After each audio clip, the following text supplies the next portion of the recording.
नमस्कार दोस्तों, मेरा नाम है शुभम पांडे। आज हम एक किताब पढ़ेंगे। किताब का नाम है इलाहाबाद एक डायरी। लिखा है बीरेंद्र ओझा जी ने। तो स्वागत है इस यात्रा में। ख्वाब। मैं अनुराग शर्मा, 23-24 साल का एक नवयुवक, अपने ख्वाबों की ताबीर को तलाशता हर रात नींद के इंतजार में, और मेरी खाना बदोश आंखें ख्वाब के इंतजार में। मैं वही स्वप्न बार बार देखता जो कई दशकों से इलाहाबाद के रेलवे स्टेशन या बस स्टैंड से उतरकर इलाहाबाद विश्वविद्यालय की ओर चलते हुए हर छात्र छात्रा ने देखा है। यह स्वप्न उस छात्र का ही नहीं, उसके परिवेश का भी होता है। वह स्वप्न जो उसने देखा है बहुधा उसको दिखाया भी जाता है। कई बार तो माँ के दूध के साथ ही यह स्वप्न अंकुरित होने लगता है। मेरा भविष्य किसी ने कभी बताया ही नहीं। कारण मेरी जन्म कुंडली का ना बन पाना। यह भी एक अजीब वाकया है मेरी जिंदगी का। मेरी माँ मेरे पिता के साथ शहर में एक किराए के कमरे में रहती थी, पर मेरे जन्म के समय वह अपने मायके चली गईं। जन्म वर्ष तो पता है, पर जन्म का समय पता ही नहीं। मेरा जन्म एक खपरेल के छत के कमरे में हुआ। मेरा जन्म दिवस, जन्म वर्ष तो पता है, पर जन्म का समय पता ही नहीं। किसी को सुधि ही नहीं थी कि मेरे जन्म के समय घड़ी देखे। मेरे जन्म के कुछ समय बाद पता चला, अरे समय देखा ही नहीं गया। जब समय देखने गए तब पता चला घड़ी में किसी ने चाबी ही नहीं भरी थी और वो लवारिस घड़ी बंद पड़ी थी। अब जब समय ही नहीं पता तो कुंडली चक्र कैसे बने? जब कुंडली चक्र ही नहीं तो भविष्य कोई बाँचे कैसे?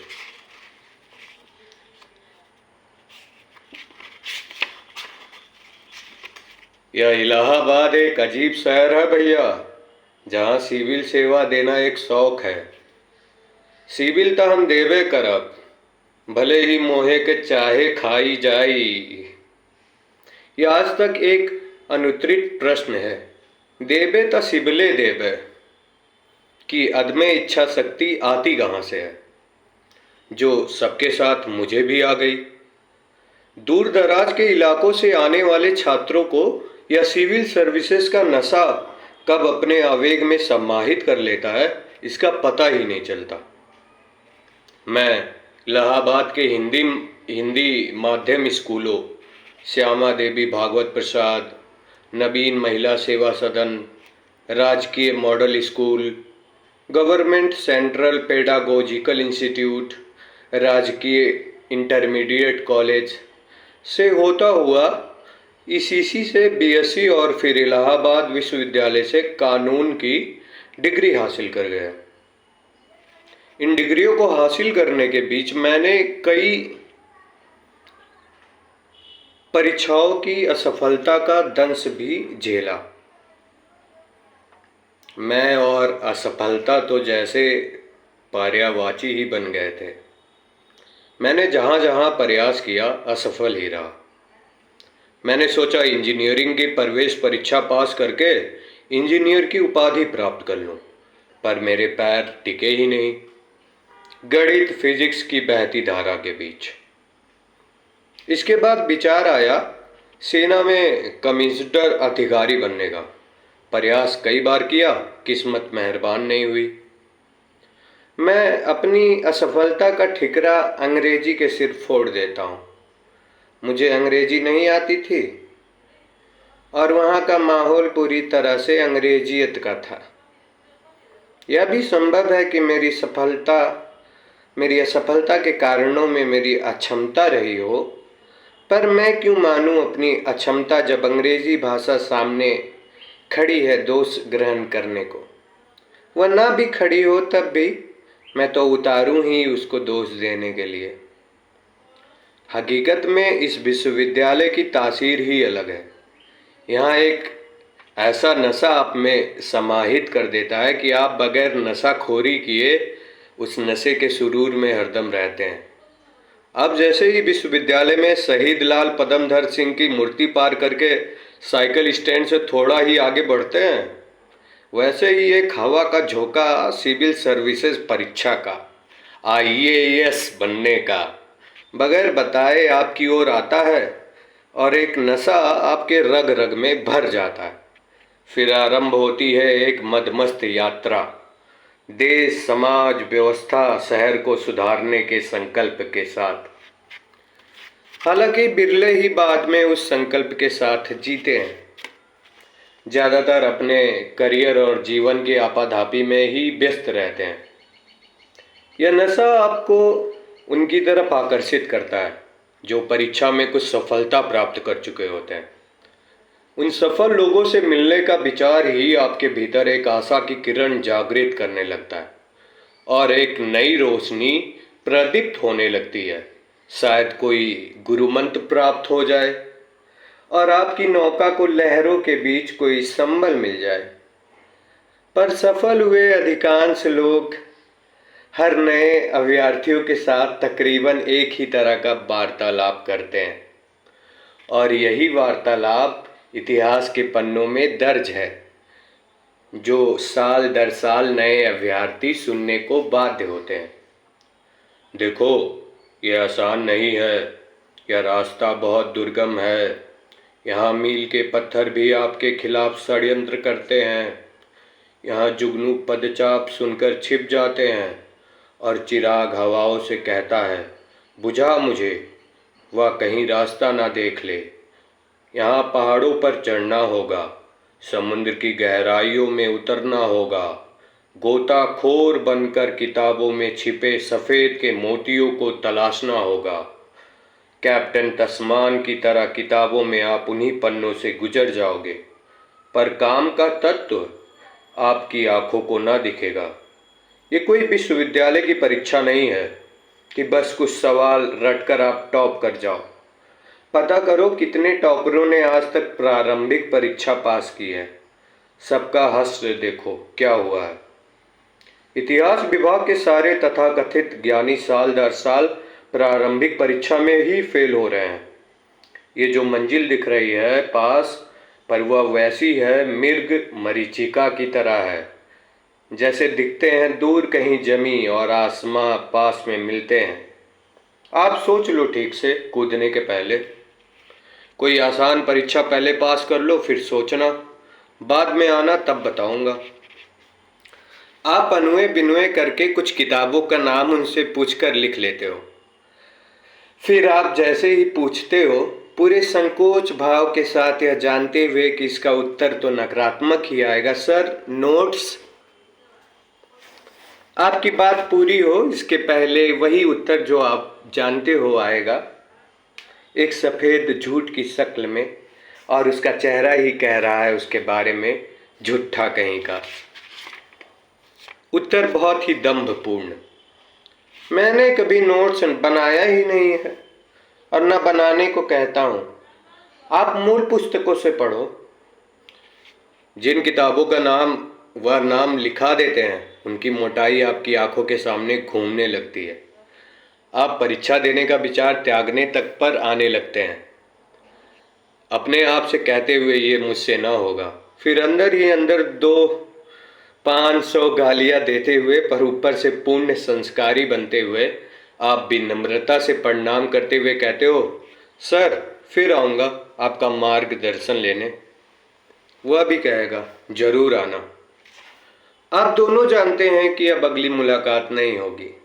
आप साइकिल पर चढ़ते हो, आपकी साइकिल का पैडल बहुत कड़ा लगता है, जैसे पीछे से कोई खींच रहा है आपकी साइकिल को। वही उनसे मिलने का रास्ता जो आपने प्रसन्नता में पार किया था, वह पूरा निराशा और अवसाद में बीतता है। उस सीनियर के साथ हुआ आपका वार्तालाप आपके भीतर एक नैराश्य भाव भर देता है। आप सोचने लगते हो, मैं गया तो था यह सोचकर कि कोई कृष्ण मिलेंगे, अर्जुन को उत्साहित करने के लिए। पर वहां तो शल्य मिले कर्ण को हतोत्साहित करते हुए, परोक्ष रूप से कहते हुए, तुमसे ये सब ना होगा, यह तुम्हारे बस का नहीं है। आप निराश भाव से अपनी साइकिल चलाते हुए अंदर ही संवाद करने लगते हो। ये चेतना और उपचेतना का संवाद आपको प्रेरणा देने लगता है। उपचेतना चेतना से कहती है, क्यों नहीं होगा, या कोई विधाता है क्या, पता करता हूं इसका इतिहास, यह कितना काबिल है।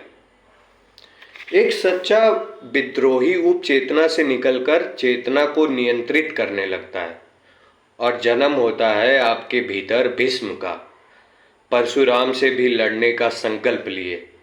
एक दो दिन निराशा के बाद आप जाते हो ज्ञान भारती, वहीं किताबों की लिस्ट हाथ में लिए हुए।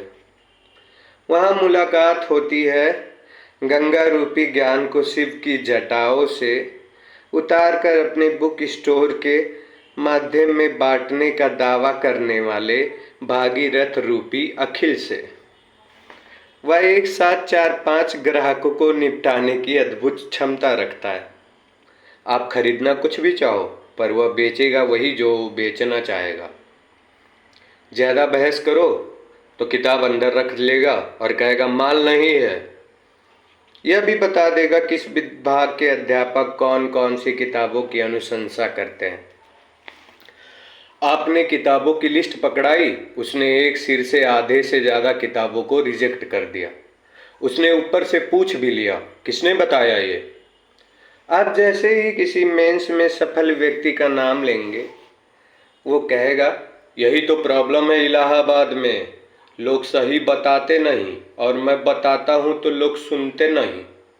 अब इन भाई साहब को देखो, इतनी देर से समझा रहा कि जो किताब आप मांग रहे हो वो आउटडेटेड हो गई है, पर सुन ही नहीं रहे हैं। यह पढ़ोगे तो आपका बंटाधार हो जाएगा। फिर वह और विश्वास अर्जित करेगा यह कहकर, उनसे पूछ कर आओ इनमें से कितनी किताबें उन्होंने खुद पढ़ी हैं। मैं 2 साल से उनको किताबें दे रहा, मैं जानता हूँ वह क्या पढ़ते हैं। वह बेच देगा जो चाहेगा, पर ज़्यादातर किताबें काम की ही देगा। एक बात जो उसके साथ है, उसे किताबों के बारे में अच्छी समझ है। आपको कुछ मैगजीन भी दे देगा ये कहते हुए, इसको पढ़ो, ये काम की है। समाचार पत्र पढ़ो, वह बहुत ज़रूरी है। बहुत अंग्रेजी के चक्कर में मत पढ़ो, हिंदी में बहुत माल आ रहा है आजकल। अब आप पुराने पेपरों में बधी हुई किताबों को पुरानी साइकिल के कैरियर में दबाकर चल देते हो, एक ऐसे युद्ध की तरफ जिसमें सफलता की कोई गारंटी नहीं है। यह एक ऐसा युद्ध है जिसमें बहुत सारा परिश्रम और ठीक ठाक मात्रा में भाग्य का होना आवश्यक है विजय के लिए। आपने जान मारू परिश्रम किया और प्रारंभिक परीक्षा दे दी, प्री परीक्षा समाप्त होते ही सवालों को चेक करने का दौर हर हॉस्टल और डेलीगेसी में चालू हो जाता था। आपका पर्चा भी ठीक ठाक गया, पर सवालों के चेक करने के दौर में हर कोई लगा है आपके उत्तर को गलत कराने में और अपने उत्तरों को सही कराने की जिद में। प्रारंभिक परीक्षा का परिणाम अमूमन परीक्षा होने के 50 दिन बाद आता था। परीक्षा का परिणाम पता करना भी आसान न था। जिसका कोई परिचय दिल्ली में होता था, वहाँ पर रोल नंबर देकर अपना और अपने परिचितों का परिणाम पता कर लेता था। अगर कोई ऐसा जुगाड़ नहीं है तो कोचिंग संस्थाओं के सहारे रहिए। वह पीआईबी के सौजन्य से लखनऊ से रिजल्ट लेकर आकर देर रात लगाते थे और सुबह पूरा हंगामा, पूरा शहर कोचिंग इंस्टीट्यूट की तरफ। जिसका हो गया वो वहाँ से जाएगा ही नहीं, वह हर आने वाले अपने परिचित को गेट से लेकर रिजल्ट तक लाएगा और उसके न होने का समाचार अपने अंदर की खुशी को छुपाते हुए ऊपर से अफसोस जताते हुए बताएगा। जिसका नहीं हुआ वह तो चाहता है कि धरती फट जाए और वो इसमें समा जाए। अब धरती तो फटने से रही, तो फिर उपाय क्या है? जितनी गति से साइकिल चलाते हुए वो आए थे, उतनी दुगनी गति से वो वहां से ओझल होने का प्रयास करते हैं। कई बार उसकी साइकिल कहीं टकरा कर गिर जाती थी, पर वही तीव्रता से उठकर ओझल हो जाते थे। उसके बाद ही वह सफल व्यक्ति अगले शिकार की तलाश में लग जाता था, और फिर 3-4 सफल व्यक्ति एक साथ मिलकर शिकार की तलाश में लग जाते थे। यह प्रक्रिया तकरीबन सारा दिन चलती थी। दिल्ली फोन करके परिणाम पता करने वाले व्यक्ति को परिणाम पता ही है, पर वह भी परिणाम को देखने का नाटक अवश्य करेगा। रोल नंबर होगा, क्योंकि वह तो पता किया ही है, पर एक नाट्य संयम का, निरपेक्ष भाव का। पर्चा बहुत आसान था। स्तर यूपीएससी का गिर गया है, कई लोग ऐसे भी पास हो गए हैं जो योग्य नहीं हैं। ये परीक्षा तो कोई मायने नहीं रखती, असली लड़ाई तो अब है। प्रारंभिक परीक्षा के लिए तो मैं पढ़ा ही नहीं, बस ऐसे ही चला गया परीक्षा देने। इम्तिहान के पहले बीमार था, मन नहीं था देने का, पर बाबूजी ने कहा दे दो तो दे दिया। फिर पूछेगा आपका क्या हुआ, आपका मन करेगा इसको यहीं जमीन में दफना दूं। मेरी सारी खुशी इसने काफुर कर दी। मैं पढ़ पढ़ कर मर गया और ये भगवान का विराट स्वरूप लेकर आ गया और बगैर पूछे गीता का फर्जी ज्ञान दे गया। आप अब चल देंगे घर की तरफ, ये सोचते हुए दूसरा वैकल्पिक विषय कौन सा चुनूं और मटेरियल का जुगाड़ कैसे करूं। रिजल्ट पता करने के बाद आपकी साइकिल गरुड़ के पंखों की तरह चल रही होती है। आप में जो नशा कभी भरा था आईएएस बनने का, वह शहीद लाल पदम धर्म सिंह की मूर्ति से आगे बढ़ते हुए अब गहराने लगता है। अब आपके अंदर थोड़ा थोड़ा अधिकारी जन्म लेने लगा है। घर पहुंचे, पूरे गौरव के साथ परिणाम सुनाया, परंपरा रूप से सबका आशीर्वाद लिया। घर में आपकी प्रतिष्ठा बढ़ गई। घर वाले लग गए इस समाचार को नात रिश्तेदारों को सुनाकर उनका दिल जलाने। आते जाते सड़क पर जो मिला उसको भी सुना डाला, गाय भैंस को भी बता दिया। आपके पड़ोस में जिसका बच्चा परीक्षा दिया था, उसके यहाँ घुस गए हाल में पूछने, भाई क्या हुआ बच्चे का। वहाँ तो मातम फैला हुआ है। उसको उपदेश दे मारा, मेहनत करो, ये कठिन काम है पर असंभव नहीं, लगन से लगे रहोगे तो होगा ही। वह भगवती बाबू का बेटा जो उप जिला अधिकारी है मोहनलालगंज तहसील में, वो 2 बार फेल हुआ था पर हिम्मत नहीं हारा। आप भी लगे रहो। आपके बच्चे का परिणाम कोई पूछ ही नहीं रहा। पूछे भी क्यों, आप तो सुबह से अजान दे रहे हो। लेकिन आपको बताना ही है कि मेरे मुन्ने ने वह कारनामा कर दिखाया जो मोहल्ले में किसी ने नहीं किया आज तक। इतिहास निकल जाएगा कि मोहल्ले का यह पहला सफल व्यक्ति है। बधाई, शुभकामना आप जबरदस्ती लेकर आ जाओगे। पर यह एक दिन की कहानी है। अगला दिन महाभारत के युद्ध की तरह भारी है।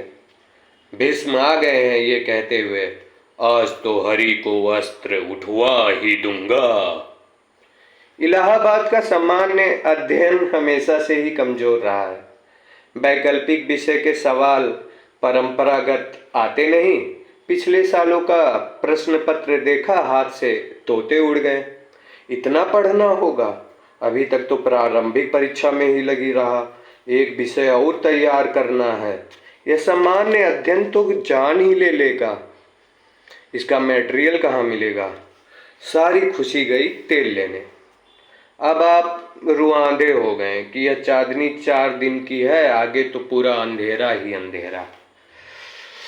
मंजिल की ओर जाने वाले रास्ते में कोई मील का पत्थर लगा ही नहीं जो बता सके कितना चल सके, कितना चल चुके हैं और कितना चलना बाकी है। पूरी ज्योति की आंखों में धुंधलापन आने लगा।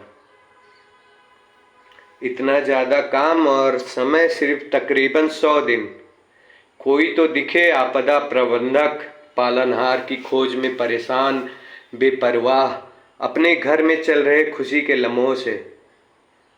दो समस्या संपूर्ण विकरालता लिए सम्मुख खड़ी है।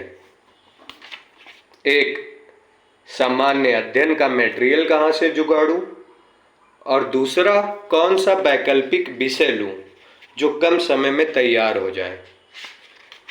अब इस समस्या का समाधान कैसे हो? मेरे जीवन में यह सब हुआ।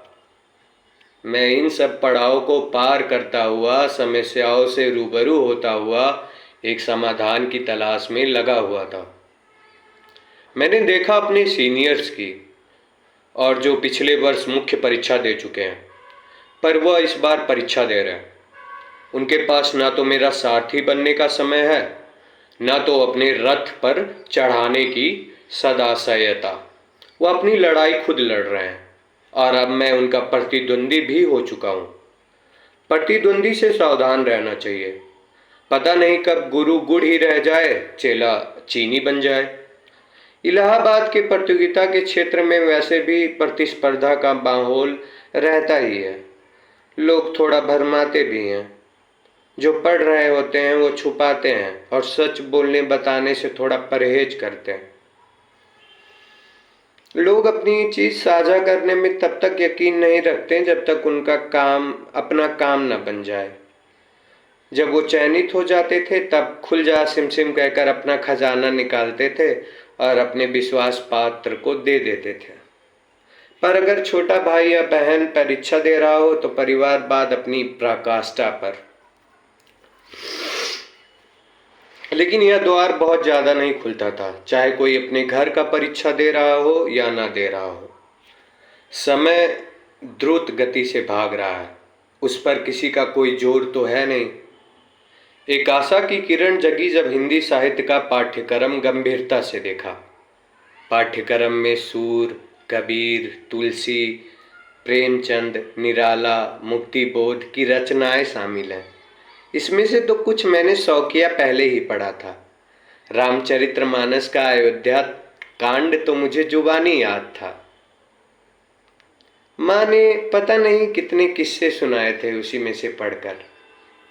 मेरी हिंदी साहित्य में एक नैसर्गिक रुचि थी।